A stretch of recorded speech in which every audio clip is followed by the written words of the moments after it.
Hola a todos, mi nombre es Aida Ávila y quisiera compartir con ustedes el tema del sacramento de la unción de los enfermos y la práctica del viático dentro del sacramento de la comunión.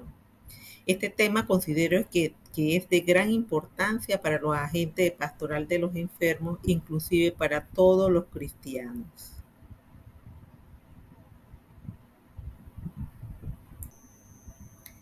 A lo largo de la historia de la salvación y como parte de la tradición de Israel, han surgido muchas concepciones con respecto al significado de la enfermedad, porque el pueblo de Israel se preguntaba que si ellos eran el pueblo escogido y elegido para recibir las promesas del bien y la vida por parte de Yahvé, ¿cómo era posible que le asistiera el sufrimiento y la enfermedad? Una pregunta de todos los tiempos, una pregunta que hoy continuamos haciéndonos.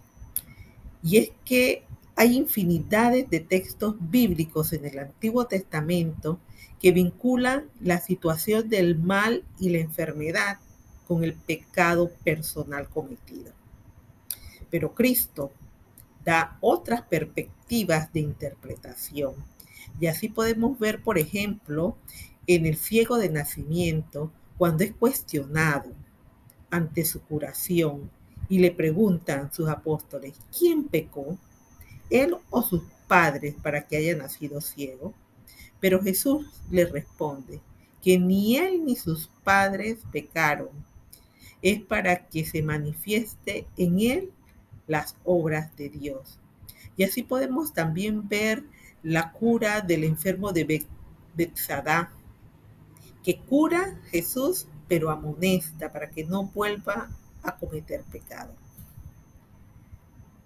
También cuando la proporción del mal recibido es mayor frente al pecado cometido, podemos ver aquí reflejado en la historia de Job, que ante los sucesos de tanta calamidad y de enfermedad, llega un momento en que Job, ante toda esta historia, se detiene y le da gracias a Dios y expresa, yo solo te conocía de oídos, pero ahora te han visto mis ojos. Y es que Job logra entender a través de toda esta situación de vida que era el momento para madurar en la fe y conocer a ese Dios que solamente había conocido de oídas. Job se abre a la esperanza y ve en esto una oportunidad, una prueba por la cual llega a Dios y se prueba en fidelidad. También podemos ver el valor redentor, cuyas culpas de otros se hace cargo. Es cuando el dolor lo transforma en gracia, cuando es vivida en la disponibilidad al Señor, cuando se es capaz de donar al servicio de la humanidad y en la historia de salvación. Y así vemos esto reflejado en el cuarto canto del siervo de Yahvé, visto en Isaías 52. Una figura que es interpretada por los profetas como Cristo, Cristo el siervo sufriente de Yahvé. Así vemos, por ejemplo, que el Dios de la revelación es el Dios que hace del sufrimiento una vía de conocer el rostro de Dios. Y es que Dios se hace próximo a sus criaturas. Él las asiste cuando las encuentra en dificultades. Dios hace del sufrimiento un evento de gracia que se dona uniéndose a la historia salvífica. Y es que es un Dios que quiere la vida y no la muerte. Y en este sentido vemos cómo la curación es un signo mesiánico. Vemos a través de los milagros de Jesús que la salvación se da de forma integral, es holística, porque no solamente cura al enfermo, sino que también libera al hombre de los pecados. El óleo Es parte fundamental del rito de la unción de los enfermos. Y es que ya dentro de la tradición judía, este gesto se practicaba desde antes, porque este gesto representa para ellos, tiene dos simbolismos. Uno, el simbolismo de la consagración, y es que el óleo, por su lenta y profunda penetración en el cuerpo, indica la plenitud de la consagración. Es el paso de lo profano a lo sagrado. Y por eso es que podemos ver cuando se unge a los levitas, a los sacerdotes, a los reyes y a los profetas, era parte integral de este gesto de la unción. También tiene un simbolismo medicinal, como parte del remedio para curar junto con las plegarias a los enfermos. Pero con Cristo se le da una significancia pascual. Lo trasciende a su redención, ya que es redentora cuando se vive unida a Cristo, para completar así lo que hace falta a la pasión de Cristo para la salvación del mundo. La fórmula que se ora en la unción de los enfermos muestra la eficacia de la misericordia de Dios en la condición del enfermo. Es así como dice que por esta unción y por su bondadosa misericordia te ayude el Señor con la gracia del Espíritu Santo. Y es que lo conforta.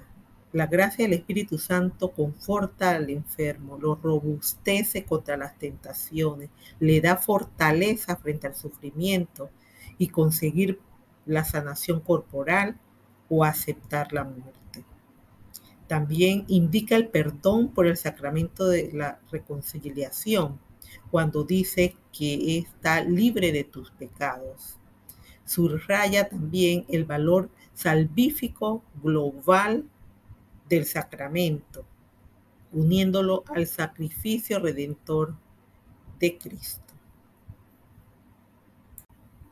El rito de la unción de enfermos lo confiere el obispo o el sacerdote del orden a quien se le haya conferido esta potestad. Esa oración que hace el sacerdote está unido a toda la iglesia. Entonces podemos decir que este rito se realiza en 4 fases. Una, a través de los ritos iniciales, que se da a través de la plegaria, que tiene una significancia sobre el texto del cual fue el fundamento para este sacramento, que es tomado de Santiago 5, seguido de un acto penitencial, que es la relación que existe entre el sacramento de reconciliación con el de la unción. Luego viene la liturgia de la palabra, en la cual se leen lecturas del Antiguo Testamento y del Nuevo Testamento. Existen más de 50 lecturas que expresan la continuidad del gesto sacramental de las curaciones hechas por Dios en la historia salvífica. Luego viene la liturgia del sacramento, en la que se inicia con la imposición de manos en silencio. Y es que el silencio es un gesto que Jesús lo realiza transmitiendo el poder para la sanación. Luego sigue la plegaria de bendición y acción de gracias. Luego se unge sobre la frente y manos con el óleo, significando que estas son las manos y la frente, son las partes más sensibles donde está presente todo el obrar y el actuar del hombre. Y finalmente, dentro de la liturgia del sacramento, se da la fórmula sacramental. Y ya como parte del rito final, conclusivo, se ora el Padre Nuestro. El enfermo se da toda su confianza del hijo enfermo al Padre. Y concluye con la bendición final, para que de esta forma pueda vivir la enfermedad bajo la gracia y la comunión con la iglesia. El sacramento de la unción de los enfermos se convierte entonces en un evento de santificación, de liberación, de vocación y de misión, siendo que está asociado al sacramento de la reconciliación y la comunión. Por ello, santifica, transformando su condición en un evento salvífico para sí y también para la iglesia, en plena unión a Cristo, siendo que el enfermo ofrece sus sufrimientos buscando la sanación corporal y espiritual y los ofrece y los une al padecimiento de Cristo para el bien del mundo entero. Y si es voluntad de Dios la sanación corporal, la permite como gracia y para dar vida. Se convierte entonces en un evento de vocación y misión porque transforma la pena en vivir una Pascua unida a Cristo. Es por eso que tiene una dimensión cristológica y eclesiológica. Cuando la enfermedad es grave, con peligro de muerte, es costumbre antigua de la Iglesia unir la unción con la Eucaristía en la forma del viático. Y es que el viático es semilla de vida eterna, es anticipo de la resurrección, es testimoniar y dar significación de fe y vida eterna hecha desde el bautismo. Es alimento para el tránsito en el último viaje, es un acto de fe de quien lo recibe y de amor de la comunidad hacia el moribundo. Es por ello que se convierte en una unidad teológica y pastoral, porque así como el bautismo, la confirmación y la Eucaristía constituyen la iniciación cristiana, así también podemos decir que la reconciliación, la unción y la Eucaristía, en la forma del viático, constituyen la iniciación escatológica. Esto nos ayuda mucho a poder entender un poco el misterio de la muerte, un misterio que desde los primeros hombres en el mundo se hacen la misma pregunta, la impotencia de ver que la muerte es inminente. Sin embargo, toda esta unidad teológica, que no solamente es teológica y pastoral, nos ayuda a tener la esperanza, a mantener la esperanza en esa redención que nos une todos hacia el amor. Muchas gracias. Esperamos que el mensaje a todas las pastorales les haya llegado y nos ayude también a entronizarnos en este misterio que es de redención. Muchísimas gracias.